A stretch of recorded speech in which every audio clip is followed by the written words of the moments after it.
easy go.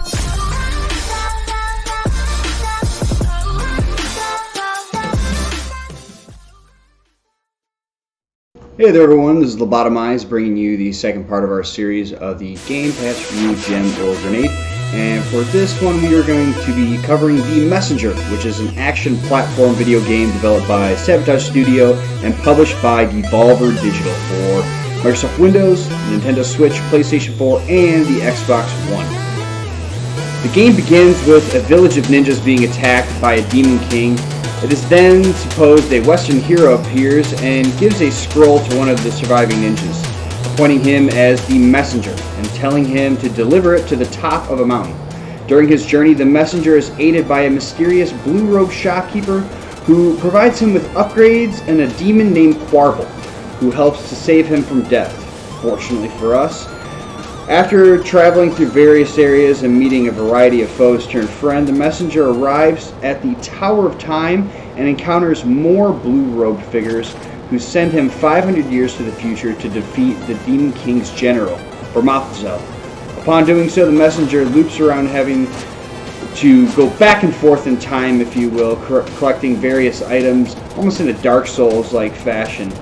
The Messenger is a Metroidvania game that a lot of people will find similarities from previous old NES games such as Ninja Gaiden, Castlevania, and obviously Metroid.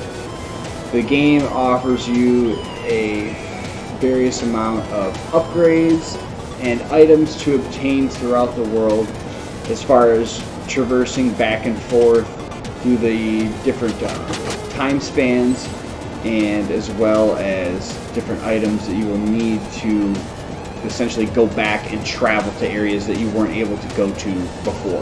But what it does well. It's simple enough to be able to pick up and hack and slash away. It has enough challenge for even the most veteran of gamers. The Messenger has its wide variety of bosses, which all have their own interesting mechanics in the fight.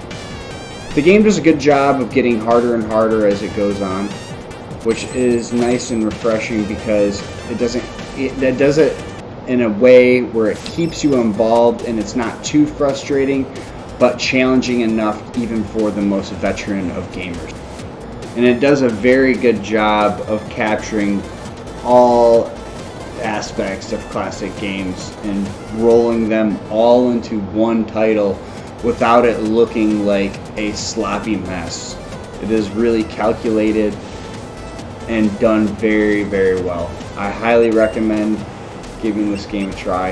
It definitely was one that caught me off guard, and I recommend it to anyone who is a fan of classic games.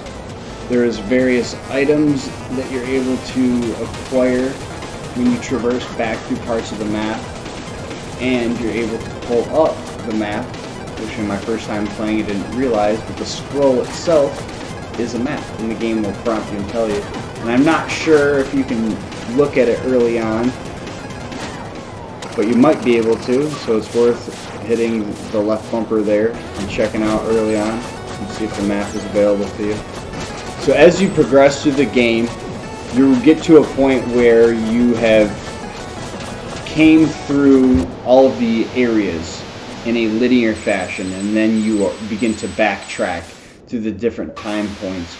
And at this point you are acquiring the various keys and notes for a music box to release the curse.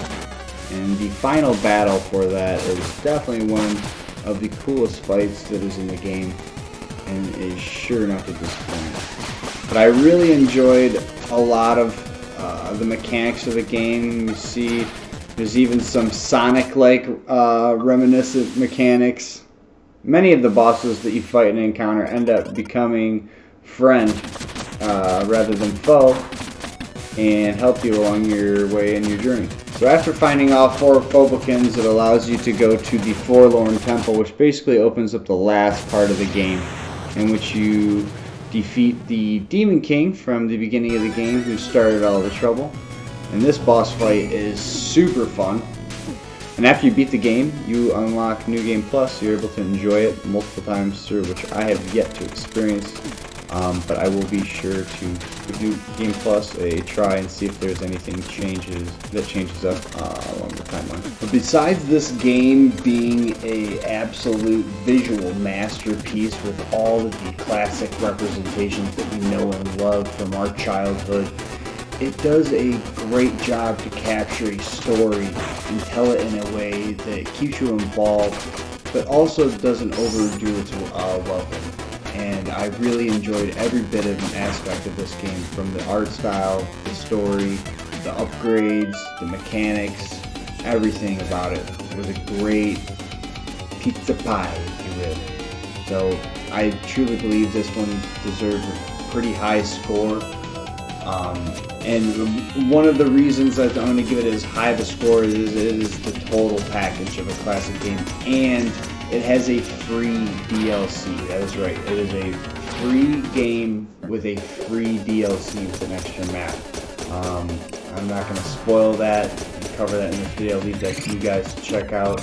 But basically, it's a whole another area and an island that's after you beat the game in addition to the new game plus. So it's a very good surprise. But I'm going to have to give this one a high 9.7.